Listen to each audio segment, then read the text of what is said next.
Jangan lupa subscribe YouTube channel Official iNews dan nyalakan loncengnya. Untuk membahas kenaikan harga sembako sudah bergabung bersama kami Ketua Umum Ikatan Pedagang Pasar Indonesia Abdullah Mansuri. Selamat pagi, Assalamualaikum Pak Abdullah. Waalaikumsalam, selamat pagi Bang Wilson, Mbak Zila. Baik, Pak, tadi Mendak mengatakan bahwa untuk di Bandung saja yang naik itu hanya harga minyak, tapi itu pun karena CPO dunia naik. Apakah hal yang sama juga terjadi di seluruh pasar yang ada di Indonesia atau ada barang-barang lain yang juga naik, Pak? Dalam catatan kami, beberapa komoditas masih cukup tinggi sejak fase pertama dimulai. Fase pertama itu kami menyebutnya fase di mana kenaikan pangan dimulai kurang lebih sekitar 5 hari menjelang Ramadan, memasuki Ramadan. Sampai detik ini catatan kami secara nasional selain daging ayam, daging sapi yang tadi disebutkan Pak Mendak, minyak goreng itu secara nasional juga naik, telur juga mulai pelan-pelan naik, cabai rawit seperti yang Bang Wilson sampaikan, cabai rawit itu angka normalnya 35-40 ribu. Tetapi saat ini masih pada fase 75.000, 80.000, bahkan 90.000. Menurut kami ini belum turun, belum normal. Cabai merah juga begitu, dari 50.000 ke 60.000. Nah, ini adalah beberapa komoditas yang sampai detik ini masih kita dorong agar kenaikannya tidak terlalu tinggi. Gitu Bang Wilson. Baik, ini Pak Mansuri ternyata hampir setiap Ramadan kalau kita lihat ini harga ini selalu naik. Apakah ini murni prinsip supply dan demand? Belum tentu, Mbak. Ada banyak faktor, tetapi memang kebiasaan rutinitas selama 10 tahun terakhir kami melihat faktor dominannya adalah supply dan demand. Kenapa terjadi? Saya sampaikan bahwa fase pertama kenaikan itu adalah fase di mana masyarakat berbondong-bondong belanja dengan kapasitas yang cukup besar, dibawa ke rumah, distokkan ke rumah. Itu yang kita dorong agar masyarakat tidak perlu panik, belanja sewajarnya saja, pasar tetap buka agar tidak ada pengurangan stok di pasar. Kalau orang berbelanja bersama-sama di pasar dalam waktu yang bersamaan dengan jumlah yang besar, maka stok di pasar terganggu. Kalau stok di pasar terganggu, maka harga juga akan mengalami kenaikan. Tapi tidak hanya faktor itu saja, ada faktor lain. Faktor lain itu bisa jadi pihak-pihak yang sengaja memainkan harga, sengaja menahan stok agar ada kepanikan di pasar. Tetapi kami belum melihat sejauh itu.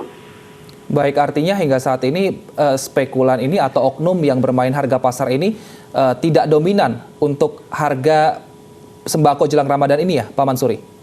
Sejauh ini kami belum melihat adanya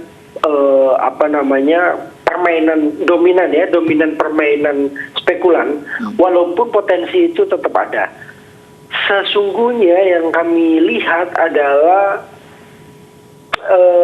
produksi yang nggak sinkron dengan permintaan. Maka sebenarnya kami bawel agar pemerintah menyiapkan grand design pangan.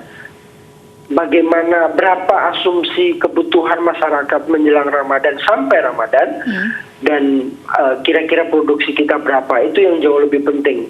Karena kalau kita lihat, pemerintah selalu bilang bahwa cabai rawit pasti akan turun. Cabai-cabean pasti akan normal, tetapi sampai detik ini posisi cabai tidak kunjung normal dan hari ini naik lagi. Baik, lalu Pak Mansuri ini beberapa pedagang menyebutkan bahwa memang harga naik itu dari distributornya yang sudah naik begitu, sehingga pedagang ini merasa kebingungan untuk menaikkan harga karena mempengaruhi daya beli. Bagaimana itu, Pak? Ya, dalam catatan kami di awal Ramadan ini sangat jauh berbeda dengan Ramadan tahun-tahun sebelumnya.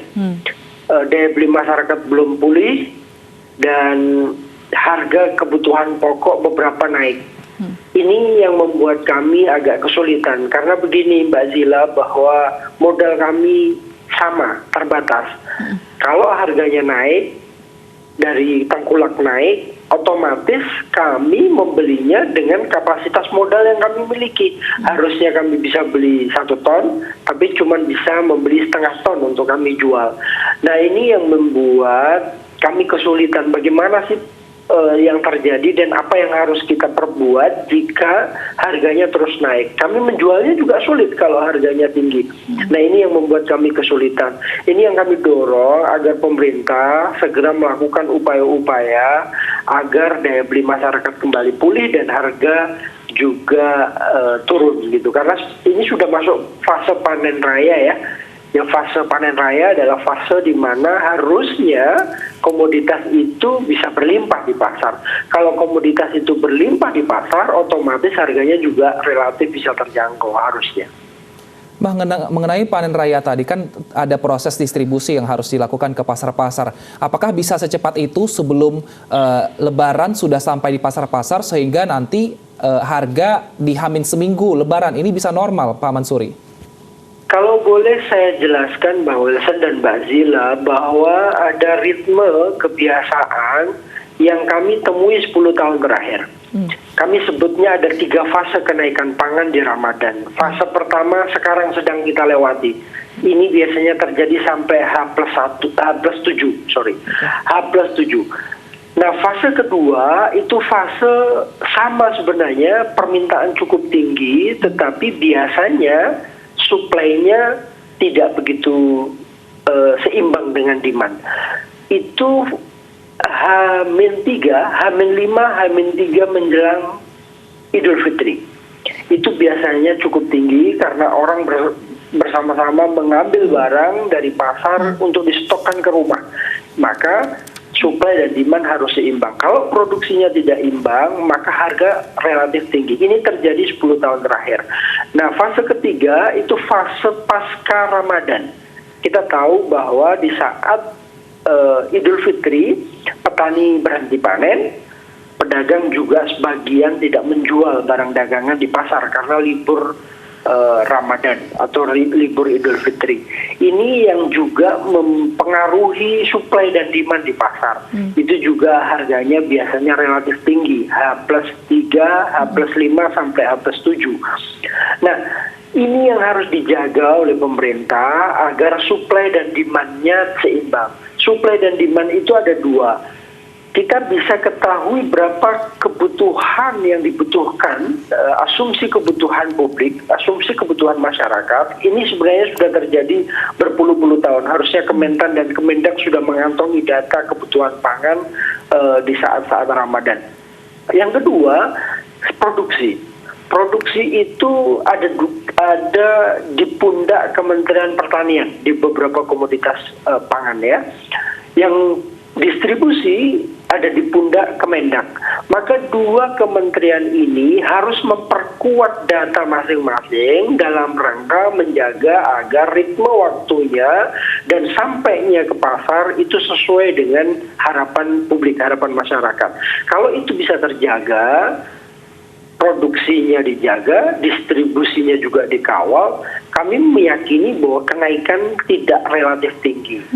Saat ini kami masih melihat bahwa kenaikan masih relatif tinggi di daging sapi, daging ayam, minyak goreng, itu 3 komoditas yang cukup tinggi.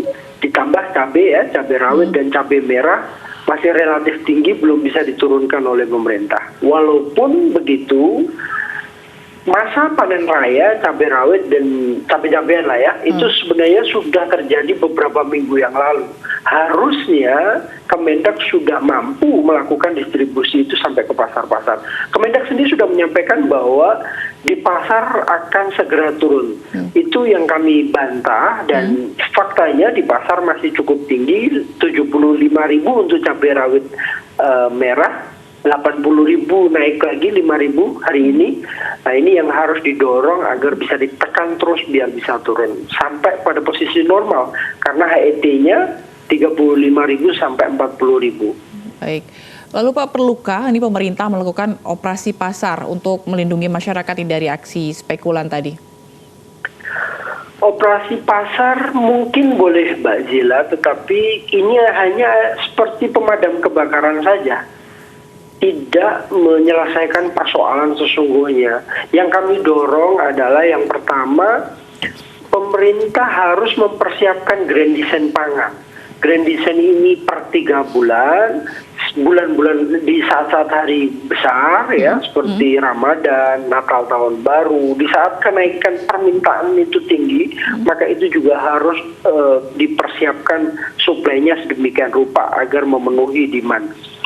Nah, tidak hanya Grand Design pangan, tetapi juga pemerintah harus mendorong agar kita semua pihak bisa saling berkoordinasi baik dengan pemerintah. Dulu Kementerian Perdagangan selalu intens melakukan komunikasi dengan IKAPI, dengan Asosiasi Bawang, dengan Asosiasi Cabai dan seterusnya. Itu berhenti sama sekali.